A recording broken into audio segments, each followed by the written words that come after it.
உங்கள் கஸ்டமர்கிட்ட நீங்கள் எப்படி பேசுகிறீங்களோ அதுதான் உங்கள் பிஸ்னஸோட தலைவிதியையே மாற்ற போகுது. Business people listen carefully. Customer வரும்போது அவரை லட்சுமியாக பாருங்கள். இந்த ஷிஃப்ட் மைண்ட் செட்டு தான் உங்களுடைய வாழ்க்கையே மாற்ற போகுது. பொய் சொல்லி செல் பண்ணாதீங்க. ஒரு பொய்யான சேல்ஸு 10 உண்மையான வாய்ப்பை போக வச்சிடும். கஸ்டமர் கோபமாக வந்தாலும் மனசில் சொல்லுங்கள், இவர் என்னுடைய குபேரன், இவர் மூலமாக தான் எனக்கு காசு பணம் செல்வமெல்லாம் வரப்போகுதுங்கிற ஒரு எண்ணம் உங்கள் மனசில் தோணிருச்சுன்னா உங்கள் பேச்சையே அதை மாற்றிடும். பேஷன்ஸ் வேணும், ஹானஸ்டி வேணும், கிராட்டிடியூட் வேணும். இந்த 3 உங்கள் பேச்சில் இருந்தால் குபேரன் உங்கள் கடையை விட்டு ஒருபோதும் போகவே மாட்டார்.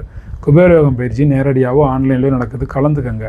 கஸ்டமர் அப்படிங்கிறவர் வெறும் பையர் மட்டும் இல்லை, அவர் உங்கள் வாழ்க்கையை மாற்ற குபேரன் அனுப்பிய ஒரு தூதர். அவரை மரியாதையாக நடத்துங்க, செல்வம் தானாக வந்து சேரும். உங்கள் கஸ்டமர் உங்களுக்கு குபேரனா இல்லையா? கமெண்ட் பண்ணுங்கள். குபேரன் நினச்சா குபேரன் கமெண்ட் பண்ணுங்கள்.